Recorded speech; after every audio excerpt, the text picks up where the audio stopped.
See, life is always find a way to throw new curveballs at you. And so our thing has been like not to be defined by the humps in the road, but to learn to navigate through them. And not even just ask for them to disappear, but how do we navigate through it?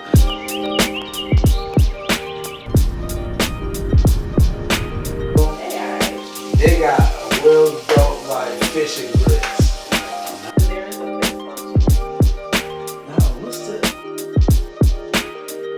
My name is Stacy Graham. I'm from Philadelphia, Pennsylvania, and we've been living in Atlanta for about, 12 years? My name is Swift. Originally from New York, but grew up in Philly and Atlanta. I'm in the recording industry. I'm a recording artist, and so I started looking at Atlanta because Atlanta was just a better place to network in the industry as an artist and an entrepreneur. So we moved here 2011, which was 2 years after burying our son. So our son passed away in 2009, and I think that gave us the boldness of, hey, life is short, like let's just go for it, right? And so we came here 2011, and again, like I said, caught a groove. We were in that groove, things were flying pretty well until she began to get sick. I'm gonna let her take over from there in 2013. While I was homeschooling my oldest daughter, I started feeling like I was not feeling right. I was getting headaches a lot. I was having night sweats, and I had a fever. I could tell I had a fever. When we went to the ER,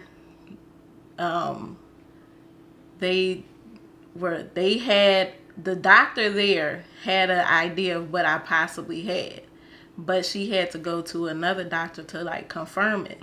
But that night they told me it looked like you have Hodgkin's lymphoma. And the first thing you think when you have cancer is, I'm gonna die. I remember like trying to figure out how I was gonna comfort her and not fall apart myself. And so I think that was a tough season because like by nature I'm a protector.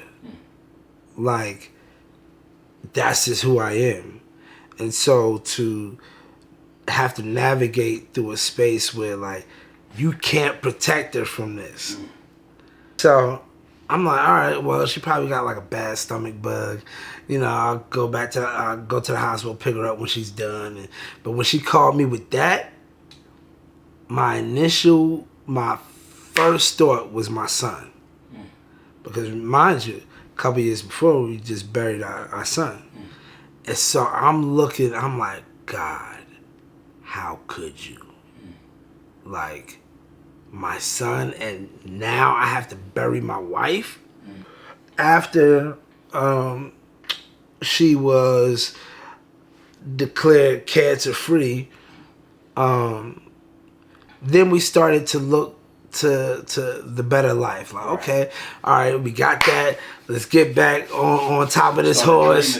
Yeah, right? Started dreaming again, and like I'm like, cool, let me sign a new deal. Like, let me get back on this road. And to anybody who's in the entertainment industry or knows about the entertainment industry, if you take 2 years off, that's like career suicide. We decided to move from Weston. We were living in the Weston at this time. Decided to move to Grove Park. Heard about some good things happening out here. Heard about an organization called Grove Park Renewal that was focused on like at the time like keeping black leaders in the community at affordable rent because Atlanta was climbing at that time and climbing fast. New Year's 2017, I'm feeling crazy. My body's feeling weird. I'm feeling weak. I don't know what it is. And then, so after a couple days of feeling crazy, my wife is like, you should probably go to the hospital. I said, oh, nah, I'm just probably, black man syndrome. I'm like, I ain't go to no doctor. I just shake it off. And so I go to the doctor, go to the hospital, and they said, have you ever got your blood sugar tested, your glucose monitored? I said, yeah, I mean, my blood sugar's cool. And he was like, no, it's not. The symptoms I was having, he was saying, if you didn't come in here today, you would have slipped into a diabetic coma. Again, like, when you make your living off of being available to travel, and that's such a big part of your income and sustainability, any type of wrench that's thrown up in the plans, like, can divert you off of that. You know what I'm saying? Like I said with Stacy, it was, being on chemo and with cancer, like, I had to be home to, pick up the load. I had to be home to, maintain the home and make sure she was okay. And that just took a big toll financially, because there is no, like, workman's comp for rappers. You know what I mean? Like, there's no safety net. And so, like, what it made me do was, like, first of all, realize that this is bad. Right. Like, we're in a hole now. But it also stresses the importance of having a savings and stuff like that, because you just can't, properly prepare for this stuff. And so it's good to have that safety net, in which we didn't. And so that began to just take a toll. And, like, when that happens, stress happens.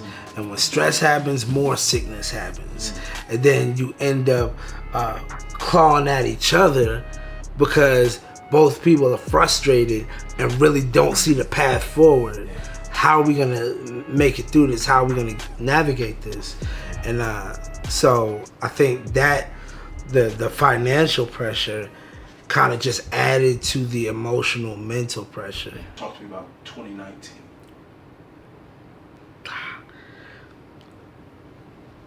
If it all ended, 2019 would have been a nail in the coffin. Mm-hmm.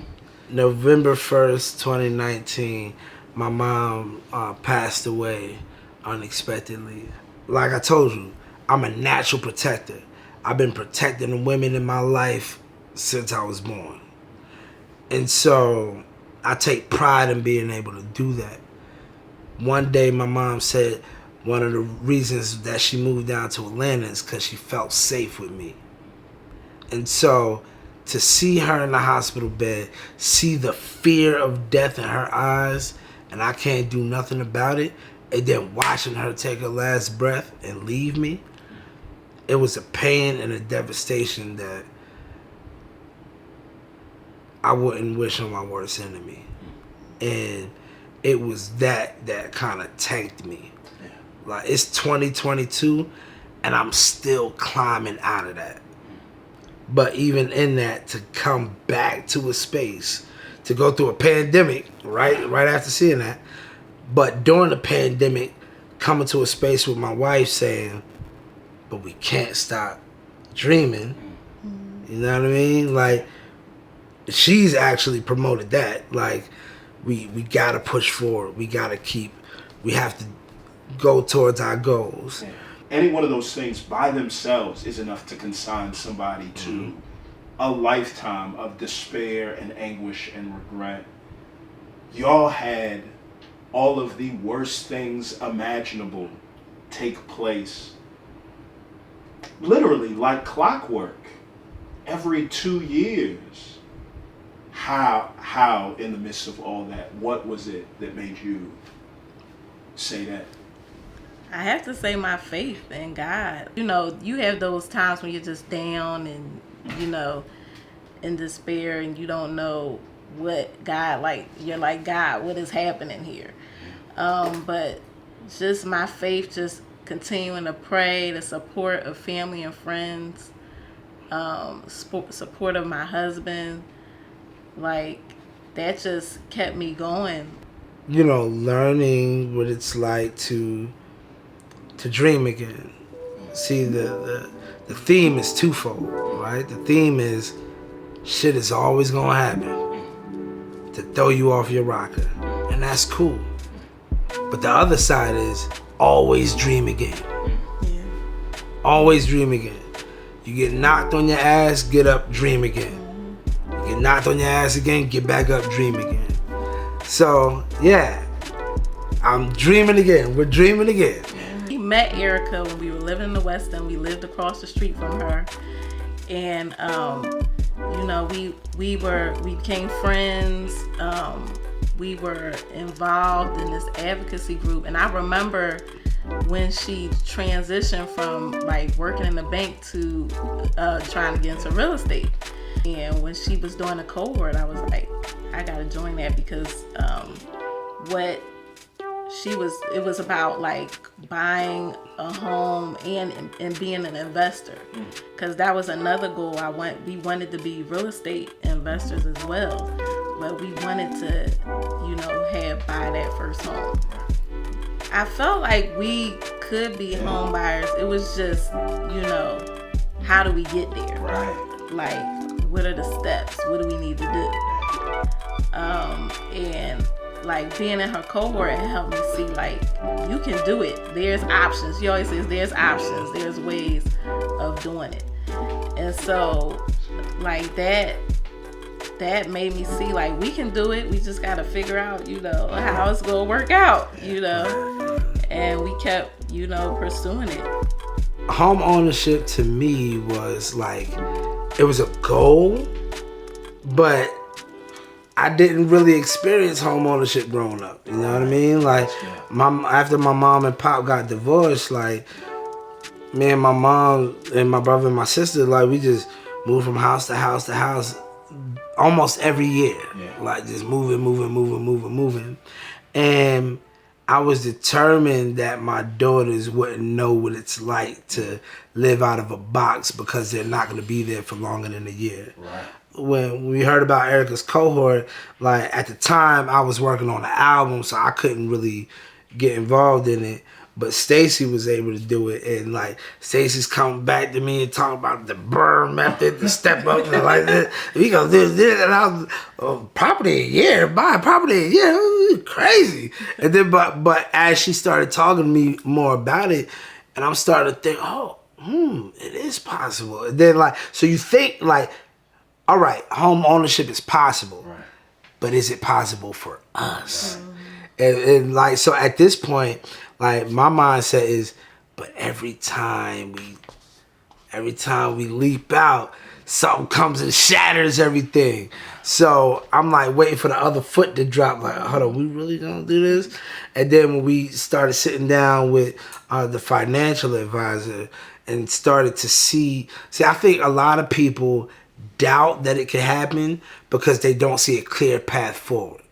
If you just look at the beginning and then you look at the end, you can see that they're two worlds apart.